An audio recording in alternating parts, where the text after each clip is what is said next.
Hello everyone, welcome back. I hope you all are fine and safe.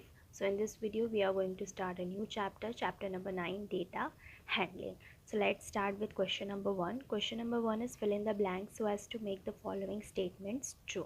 Fill up समय दी गई हुई है ना, fill करते हैं with the correct answers. First हमें दिया है a dash represents data through pictures of objects. यानी कि वो कौन सी चीज़ है जो डेटा रिप्रेजेंट करती है यूजिंग पिक्चर्स, यानी पिक्चर्स के थ्रू हम डेटा रिप्रेजेंट करते हैं। जो भी इंफॉर्मेशन गिवन होती है, ठीक है, वो पिक्चर्स के थ्रू रिप्रेजेंट करते हैं। ठीक है, तो उसे बोला जाता है पिक्टोग्राफ। ठीक है, पिक्टोग्राफ में क्या होता है कि हम पिक्चर्स के थ्रू डेटा रिप्रेजेंट करते हैं। So answer is pictograph. Then number 2, the number 11 is represented by tally marks as. अब 11 को 11 के लिए हम टेलीमार्क्स कैसे लगाएंगे? तो देखो 1 2 3 4 5 6 7 8 9 10 11। ठीक है, टेलीमैक्स हमेशा 5 की पेयर्स में लगाए जाते हैं।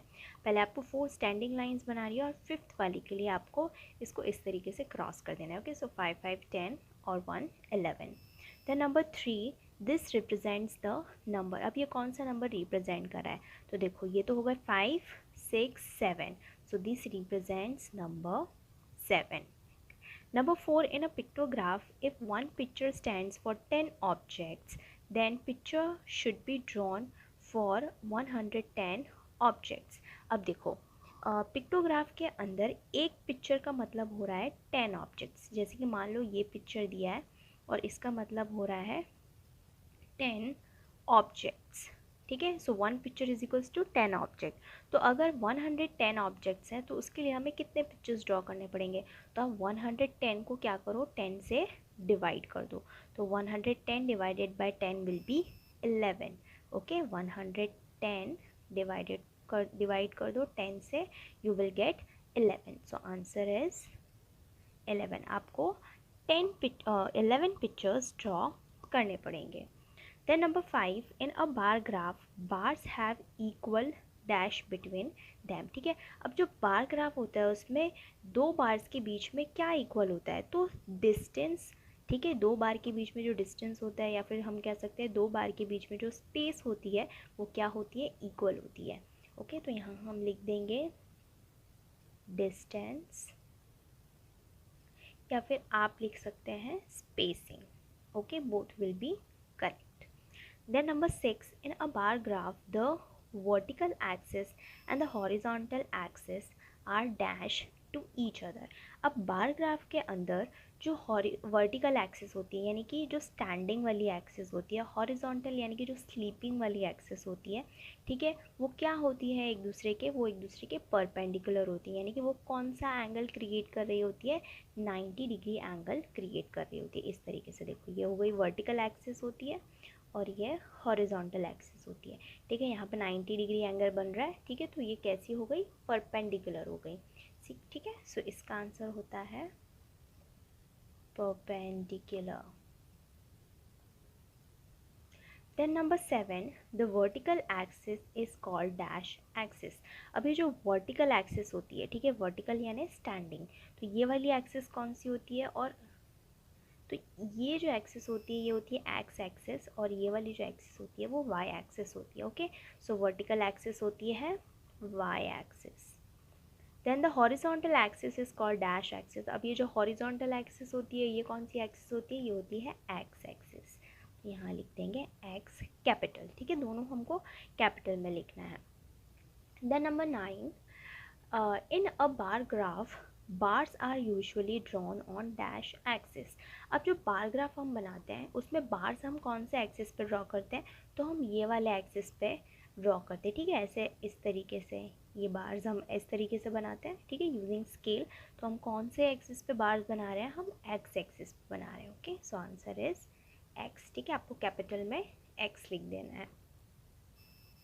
Then next number 10, while drawing a bar graph, a suitable scale is selected along dash axis। जब भी हम बार ग्राफ बना रहे होते हैं, ठीक है, तो हमें एक suitable scale सेलेक्ट करना होता है। ठीक है, कि 1 centimetre is equals to 10 objects या जो भी हमारा इन्फॉर्मेशन दिया होता है, 10 दिया होता है या फिर 20 हम लेते हैं, 50 लेते हैं, ठीक है, तो वो जो हम गैप लेते हैं, ठीक है, वो स्केल, उसको स्केल बोला जाता है। तो वो हम कौन से एक्सिस पे लेते हैं, तो वो हम वाई एक्सिस पे लेते हैं, ठीक है। यहाँ पे ही हम स्केल बनाते हैं, इस तरीके से मार्किंग करते हैं, ठीक है। तो कहाँ करते हैं, वाई एक्सिस पे। So answer is Y axis. Then number 11, in a bar graph if 10,000 is represented by one unit then 15,000 will be represented by dash unit। अगर एक बार ग्राफ के अंदर, ठीक है, 1 यूनिट, अगर हम 1 यूनिट ले रहे हैं, ठीक है, या फिर कह सकते हैं हम 1 सेंटीमीटर ले रहे हैं, वो अगर 10,000 यूनिट रिप्रेजेंट कर रहा है, तो 15,000 यूनिट के लिए हम कितने 15,000 के लिए हम कितने यूनिट्स लेंगे, ठीक है। तो अगर 1 यूनिट इक्वल्स टू 10,000 है, तो 2 यूनिट्स का 20,000 हो जाएगा। तो 15,000 कहाँ आ रहा है, मिडल में आ रहा है।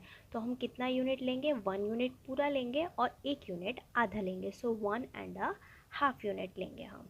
सो यहाँ आ जाएगा 1.5 unit. Now let's see question number 2।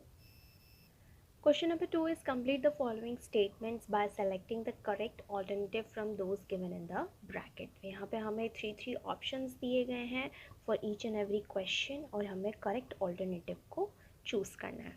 So first हमें दिया है the point of intersection of x axis and y axis is called dash, ठीक है। जहाँ पे x एक्सिस और y एक्सिस मीट करते हैं, ठीक है, जब भी हम ग्राफ बनाते हैं, ठीक है, कैसे बनाते हैं, इस तरीके से ही बनाते हैं। ये होता है x एक्सिस और ये होता है y एक्सिस। तो ये कहाँ इंटरसेक्ट कर रहे हैं, यहाँ पे इंटरसेक्ट कर रहे हैं जहाँ पे हम 0 लिखते हैं, ठीक है। तो इस पॉइंट को क्या बोला जाता है, इस पॉइंट को ओरिजिन कहा जाता है। Okay, so answer is origin. Then next, dash is a collection of number gathered to give some information। So dash is collection of numbers, ठीक है, एक नंबर के कलेक्शन को जो कि एक इन्फॉर्मेशन रिप्रेजेंट कर रहा है, ठीक है, एक इन्फॉर्मेशन दे रहा है, उसको हम क्या बोलते हैं, उसको हम डेटा बोलते हैं, ठीक है। तो हम यहाँ लिख देते हैं data. Then number 3, in a bar graph every bar is in the shape of a dash, ठीक है। बार ग्राफ में जो बार्स होते हैं वो कौन से शेप के होते हैं, ट्राइंगल होते हैं, रेक्टेंगल होते हैं या स्क्वायर होते हैं, तो वो रेक्टेंगल्स होते हैं, right. So answer is rectangle. Number 4, in a bar graph, the dash of each bar gives the required information, ठीक है। अब जो बार ग्राफ होता है उसमें हर बार हमें बार, ठीक है, हर एक जो बार होता है, ठीक है, बार ग्राफ के अंदर वो हमें एक रिक्वायर्ड इन्फॉर्मेशन देता है। तो बार की हाइट हमें इन्फॉर्मेशन देती है, या बार की ब्रेथ हमें इन्फॉर्मेशन देती है, या फिर बार की थिकनेस हमें इन्फॉर्मेशन देती है, ठीक है। तो इन्फॉर्मेशन हमें किससे पता चलती है, बार की हाइट से। Okay, so answer is height, ठीक है। हाइट से ही हमें पता चलता है कि वो बार क्या इन्फॉर्मेशन रिप्रेजेंट कर रहा है या कौन सा नंबर रिप्रेजेंट कर रहा है। Next, number 5, if the scale along X axis is 1 unit is equals to 5 student then a bar of height dash unit will represent 30 students, ठीक है। अब वाई एक्सिस पे स्केल लिया गया है 1 unit is equals to 5 students, यानी 1 centimetre is equals to 5 students. तो अगर 30 स्टूडेंट्स को रिप्रेजेंट करना है तो बार को हम कहाँ तक लेके जाएंगे, ठीक है, कहाँ पे पॉइंट करेंगे, यानी कि कितने यूनिट होगा। तो 30 को डिवाइड कर दो आप 5 से। ओके, 30 डिवाइडेड बाय 5, सो 5 6 30, तो कितने यूनिट्स जाएंगे, 6 यूनिट्स तक जाएंगे। Okay, so answer is 6। Then number 6, if the scale along Y axis is 1 unit is equals to 4 books, ठीक है। अब वाई एक्सिस पे स्केल क्या लिया गया है कि 1 unit is equals to 4 books, यानी कि 1 centimetre is equals to 4 books.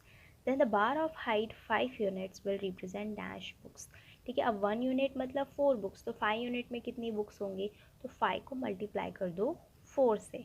Okay, 5 multiply by 4, सो 5 4 ज़ा 20, सो 5 यूनिट्स मतलब कितनी बुक्स हो गई, 20 बुक्स हो गई। Okay, so answer is 20 books. Then number 7, if the scale along y-axis is 1 unit is equals to 10 girls then the bar of height 2.5 unit will represent dash girls, ठीक है। अब 1 unit में कितनी girls बोली गई है, 10 गर्ल्स बोली गई है कि वाई एक्सिस पे ये स्केल लिया है कि 1 unit is equals to 10 girls. तो अगर बार की हाइट 2.5 यूनिट्स है तो वो कितनी गर्ल्स रिप्रेजेंट करेगा, ठीक है।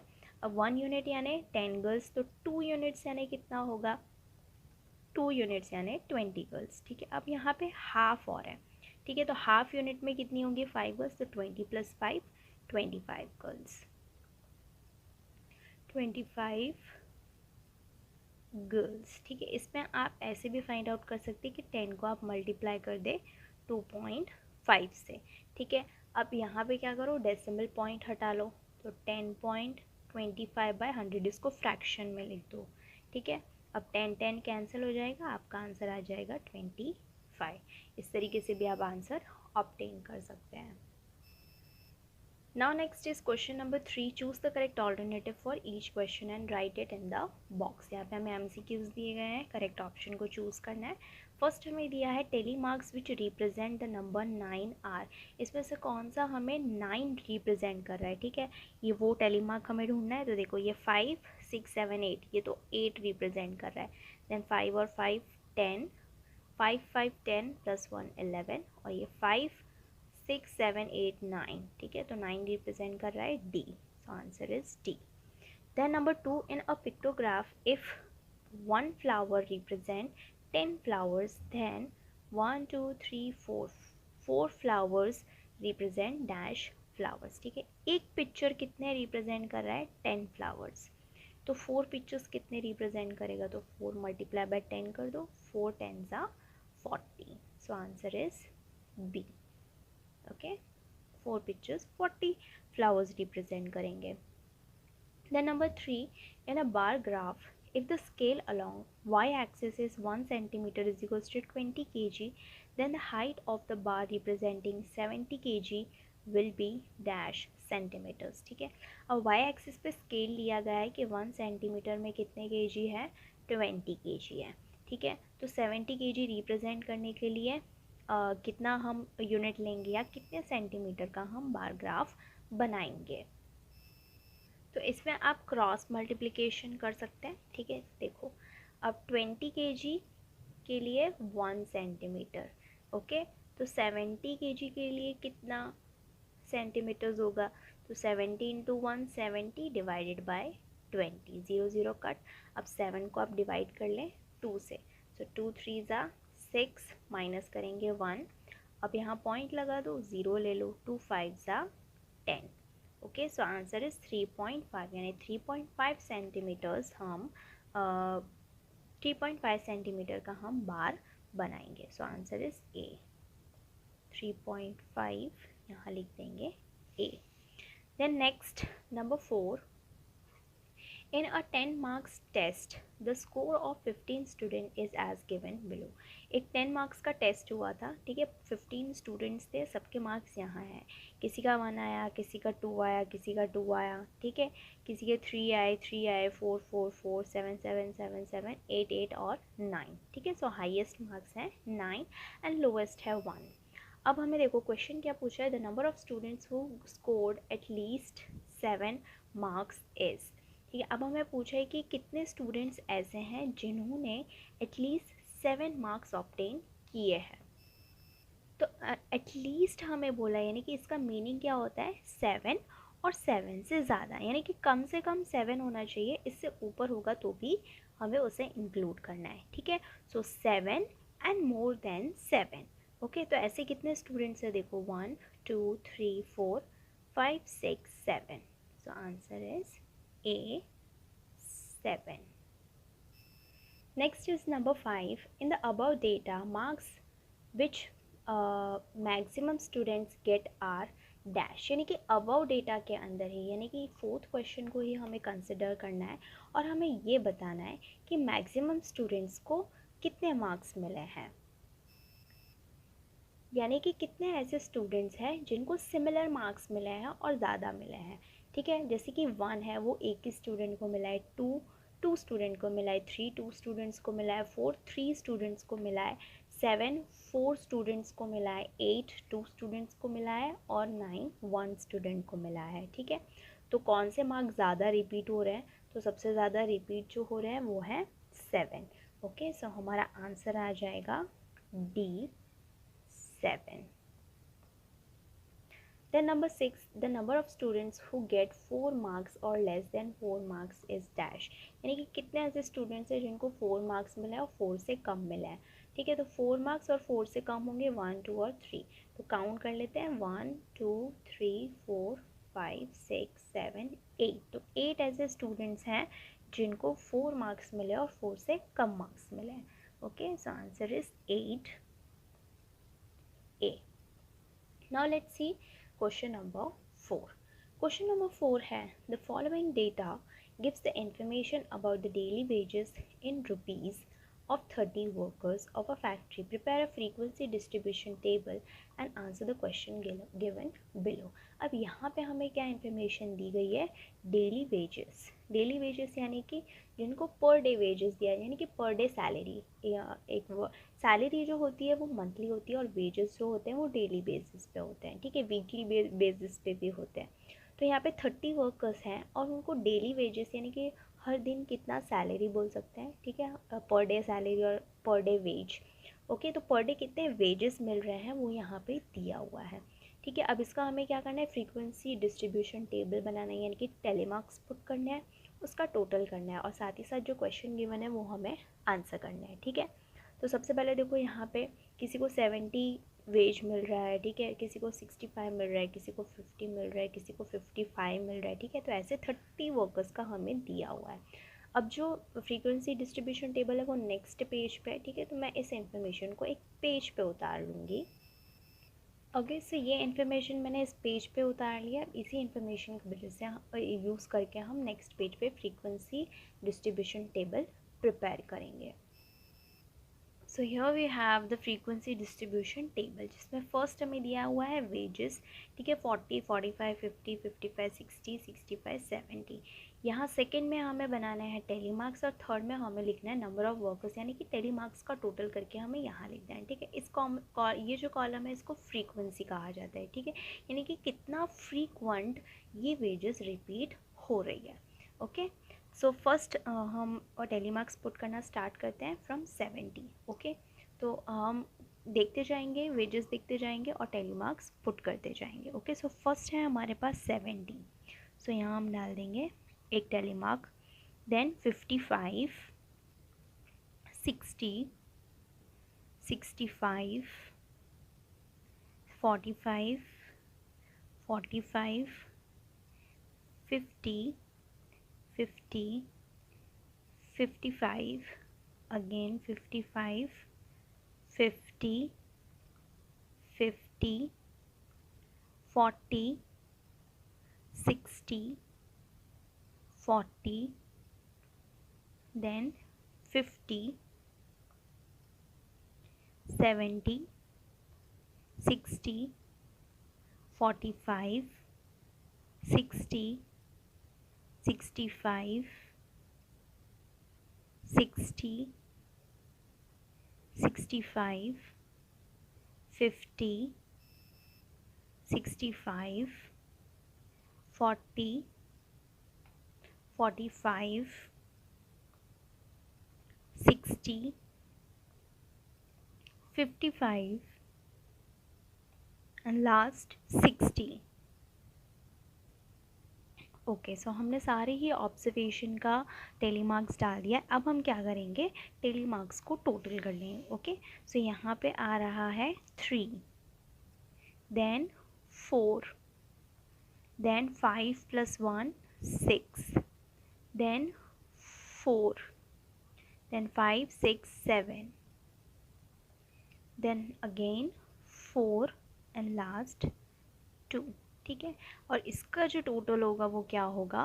30 होगा. देखो 3 + 4 7, 7 + 6 13, 13 + 4 17, 17 + 7 24, 24 + 4 28, 28 + 2 30. हो गया 30. यानी कि हमने जो टेलीमार्क्स पुट किए हैं और जो फ्रीक्वेंसी हमने डाली है वो करेक्ट है. ठीक है, अब देखते हैं क्वेश्चंस.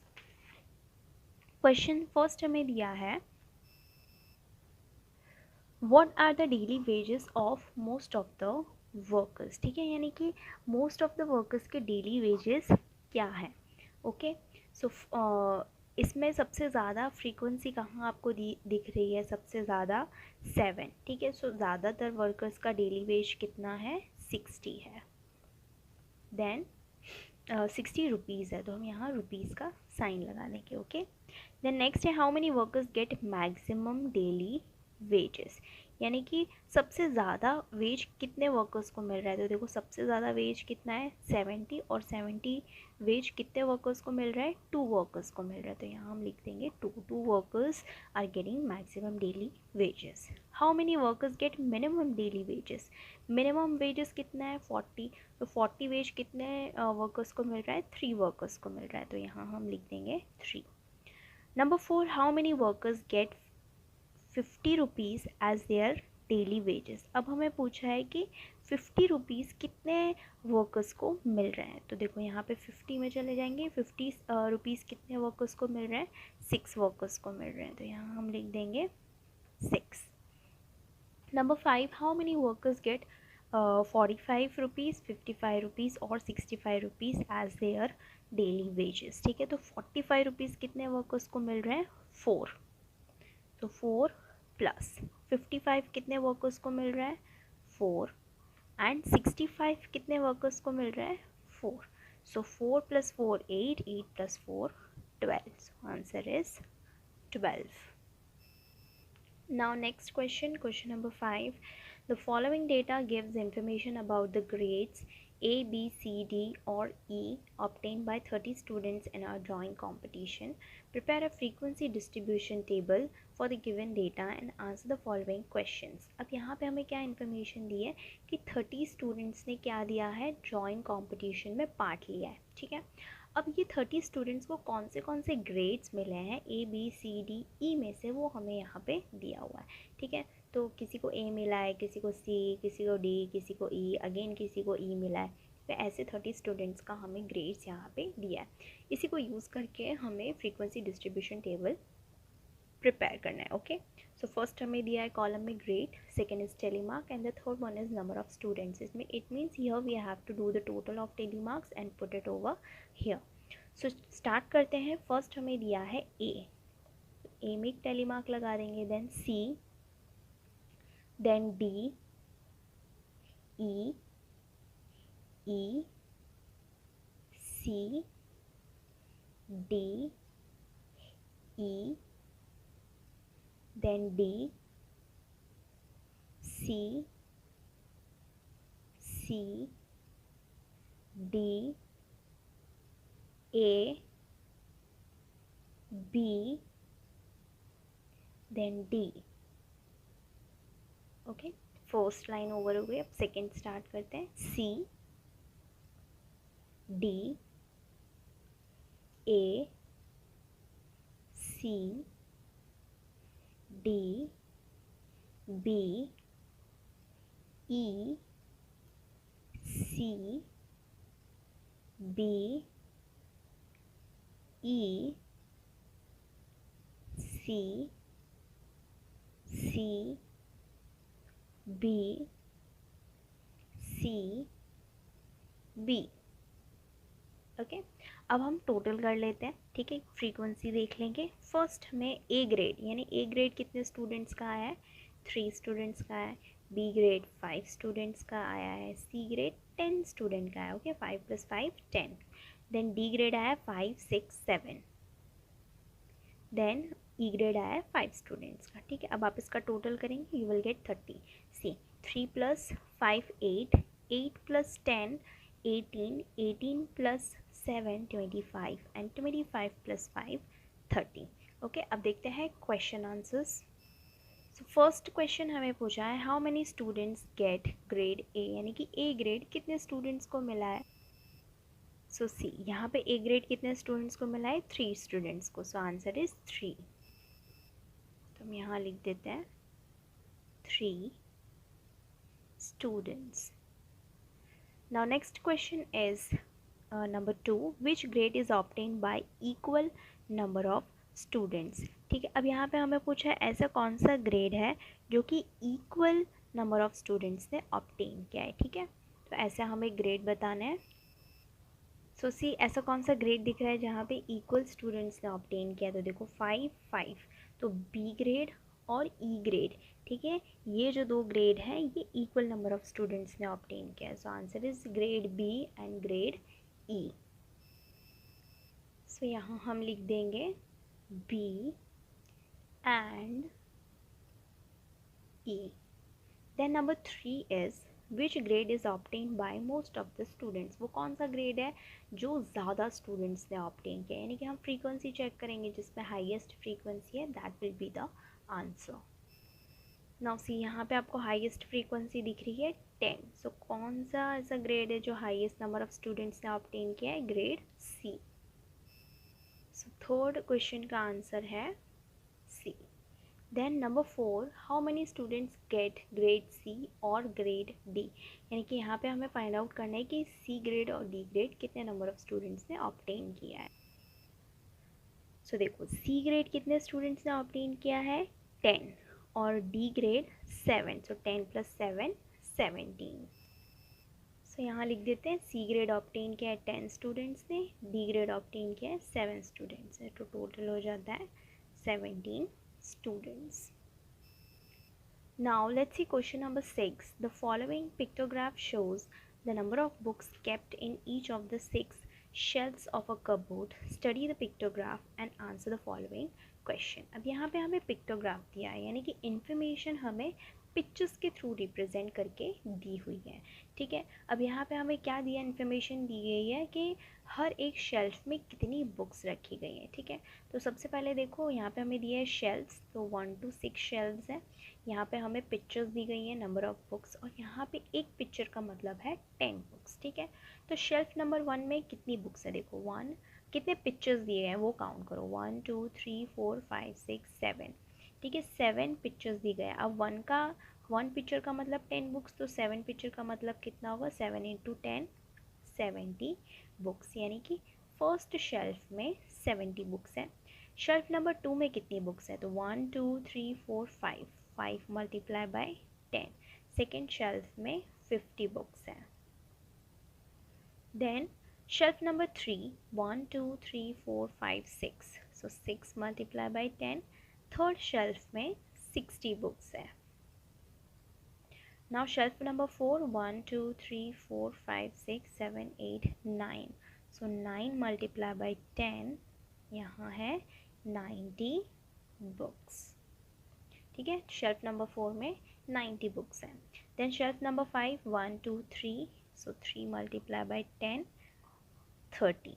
शेल्फ नंबर 5 में है 30 books.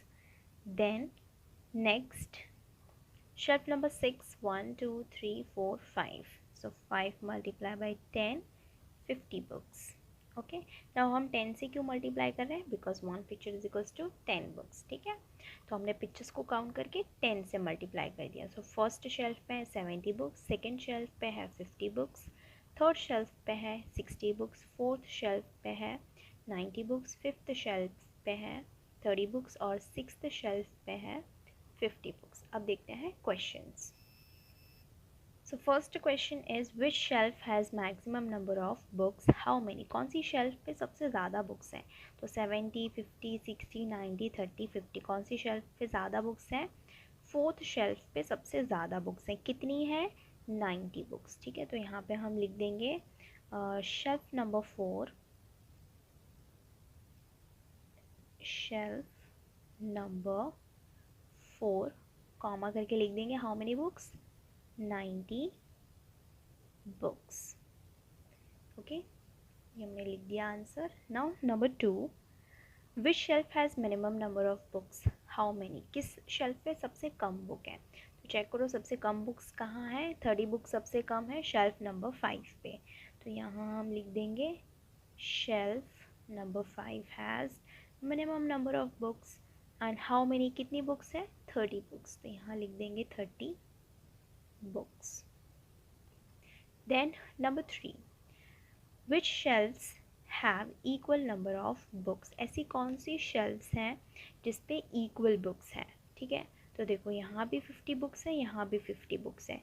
So shelf number 2 and shelf number 6 has equal number of books. तो यहाँ लिख देंगे हम शेल्फ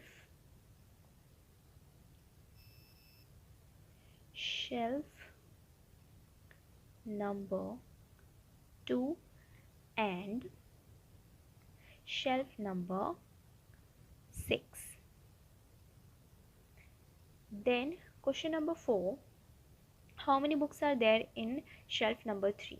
तो थर्ड नंबर की शेल्फ पे कितनी बुक्स हैं? 60 बुक्स हैं। तो यहाँ हम लिख देंगे 60 books. Now number 5, what is the total number of books in the cupboard? यानी कि पूरे कपबोर्ड में टोटल कितनी बुक्स हैं? तो इसके लिए हमें क्या करना पड़ेगा? सारी बुक्स का टोटल करना पड़ेगा। तो देखो फर्स्ट शेल्फ पे कितनी बुक्स है? 70। सो 70 प्लस सेकेंड शेल्फ पे 50। सो यहाँ लिखेंगे 50 प्लस थर्ड शेल्फ पे है 60 books, so plus 60। Fourth shelf 90 books, so plus 90। Fifth shelf पे है 30 books, so plus 30 plus sixth shelf पे है 50 बुक्स, सो प्लस 50। अब इसका आप टोटल कर लें, आपको मिलेंगे 350 बुक्स। यानी कि टोटल बुक्स कितनी है? पूरे कबोर्ड में टोटल बुक्स हैं 350 बुक्स। आपको क्या करना है? सभी को ऐड कर देना है। Now let's see the next question. Now next question is the following, number 7, the following table gives us information about the number of electric bulbs sold on each day of the week by a shopkeeper. Draw a pictograph of the given data. यहाँ पे हमें ये information दी गई है कि एक shopkeeper ने पूरे हफ्ते में कितने बल्ब्स सोल्ड किए हैं, यानी कि कितने बल्ब्स सेल किए हैं। ठीक है, तो देखो मंडे को कितने बल्ब सेल किए हैं? 80, ट्यूसडे को 55, वेंसडे को 40, Thursday 65, Friday 30, Saturday 70 and Sunday 20। ठीक है, सो पूरे वीक का हमें सेल्स दिया हुआ है। इसको हमें किस में रिप्रेजेंट करना है? पिक्टोग्राफ में रिप्रेजेंट करना है। पिक्चर हमें ऑलरेडी दिया हुआ है, ठीक है, यानी कि हमें ये पिक्चर ड्रॉ करना है। और 1 पिक्चर का मतलब होता है 5 बल्ब्स। ठीक है, तो अब यहाँ पे हमें फर्स्ट कॉलम डेज दिए गए हैं, सेकेंड हमें दिया है नंबर ऑफ़ इलेक्ट्रिक बल्ब्स। यहाँ पे हमें पिक्चर्स ड्रॉ करनी है। ओके, तो सबसे पहले हम क्या करेंगे? डेज़ के नेम लिख लेंगे यहाँ, Monday, Tuesday, Wednesday, Thursday, Friday, Saturday and Sunday. Okay, ये डेज हो गए। अब हमें यहाँ पे कितने पिक्चर्स बनाने हैं वो हमें कैसे पता चलेगा? ठीक है, तो एक पिक्चर का मतलब है 5 इलेक्ट्रिक बल्ब्स। तो आप क्या करोगे? जो total number of bulbs sold है उसको डिवाइड कर दोगे 5 से। तो 80 को हमें क्या करना है? 5 से डिवाइड कर देना है। ठीक है, तो अब आप क्या करोगे? एक रफ पेज लोगे और डिविजन करोगे। ठीक है, so 80 divided by 5, so 5 1s are 5 minus 3 0 and 6 are 30। Okay, so यहाँ आ गया 0, यानी कि यहाँ पे आपको कितने पिक्चर्स ड्रॉ करने हैं? 16 पिक्चर्स ड्रॉ करने हैं। ओके, नेक्स्ट है 55, सो 55 divided by 5, 5 1s are 5 minus 0, 5 नीचे ले लो, 5 1s are 5। Okay, so second में आपको ड्रॉ करने हैं 11 पिक्चर्स। ठीक है, अब 40 को 5 से डिवाइड कर लो तो 8 5 ज़ा 40, तो यहाँ आपको करने हैं 8 पिक्चर्स। अब 65 को आप डिवाइड कर लो 5 से, सो 5 1 ज़ा 5 और 5 3 ज़ा 15। ओके, सो यहाँ कितने ड्रॉ करने पड़ेंगे आपको? 13 पिक्चर्स। देन 30, सो 30 को 5 से डिवाइड करो, 6 5 ज़ा 30, सो यहाँ आपको 6 पिक्चर्स ड्रॉ करने होंगे। नाउ 70 को आप डिवाइड कर लो 5 से, सो 5 1 ज़ा 5, देन 2 0, 5 4 ज़ा 20। ओके, सो यहाँ आपको 14 पिक्चर्स ड्रॉ करने हैं एंड 20 को 5 से डिवाइड करो, सो 4 4 5 ज़ा 20। ओके, तो यहाँ आपको 4 पिक्चर्स ड्रॉ करने हैं, ठीक है। अब आपको मालूम पड़ गया कि कितने पिक्चर्स ड्रॉ करने हैं। अब यहाँ पे हम ड्रॉ कर लेंगे। सो मंडे में how many pictures, 16 pictures. So 1 2 3 4 5 6 7 8 9 10 11 12 13 14 15 16. On Tuesday, 11 pictures. 1 2 3 4 5 6 7 8 9 10 11. Then on Wednesday, 8 pictures. 1 2 3 4 5 6 7 8. On Thursday, 13 pictures. 1 2 3 4 5 6 7 8 9 10 11 12 13.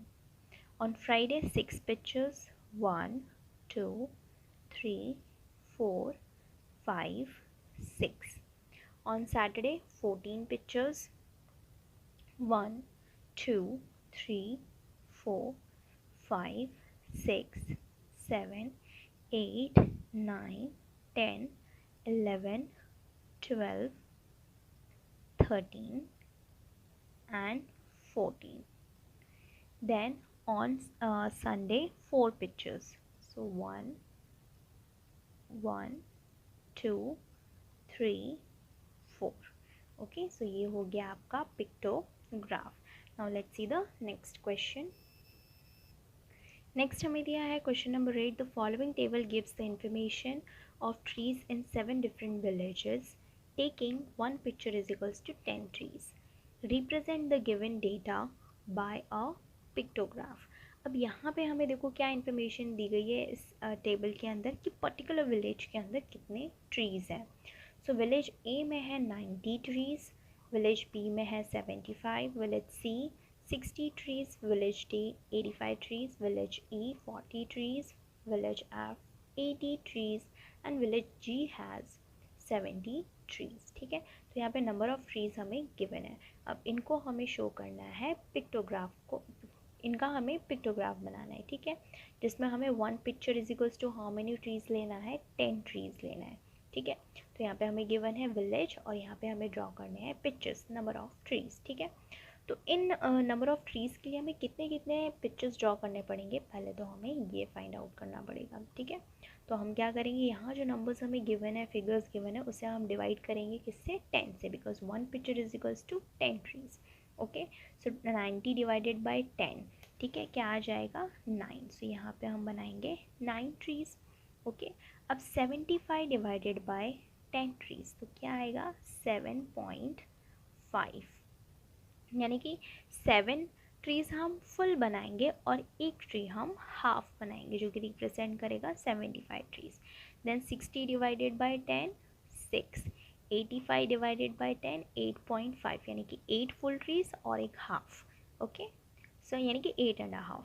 Then 40 divided by 10 4, 80 divided by 10 8 and 70 divided by 10 7. Okay, अब हम स्टार्ट करते हैं पिक्टोग्राफ बनाना. सो फर्स्ट है village A, then village B, village C, village D, village E, village F and last village G. Okay, अब start करते हैं बनाना. Village ए में 90 ट्रीज़ है, हमें बनाने हैं 9 इमेजेस. ओके, सो 9 ट्रीज़ बना देंगे. 1 2 3 4 5 6 7 8 9. Okay, so this means 90 trees. Then next है विलेज बी 75 ट्रीज. सो 7 हमें फुल ट्रीज बनाने हैं. ओके, ये देखो 10 20 30 40 50, 60 और 70। ठीक है, 70 हो गए। 75 रिप्रेजेंट करने के लिए हम एक ट्री जो है वो हाफ बनाएंगे। ठीक है, so this means 75। Then next है 60 ट्रीज, 6 इमेजेस बनाएंगे। 1 2 3 4 5 6। देन विलेज टी 85 ट्रीज, यहाँ पे हमें 8.5 ट्रीज बनाने हैं, यानी कि 8 फुल ट्रीज। ओके, 10 20 30 40 50 60 70 80। ये तो होगा 80 ट्रीज। और 85th ट्री के लिए हम करेंगे इस तरीके से हाफ ट्री। ओके, ये हो गया 85। Then village E 40 tree, so 4 images बनाएंगे, 4 पिक्चर्स बनाएंगे। 1 2 3 and 4।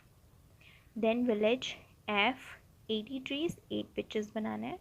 So 1 2 3 4 5 6 7 8। Okay, then village G 70 trees, 7 images बनाना है। So 1 2 3 4 5 6 and 7। ओके, सो यहाँ पे हमारा 8th क्वेश्चन होता है ख़त्म। If you have any doubt, query और suggestion, let me know in the comment section. I will see you in the next video with the next part of this chapter. Till then, bye bye, take care.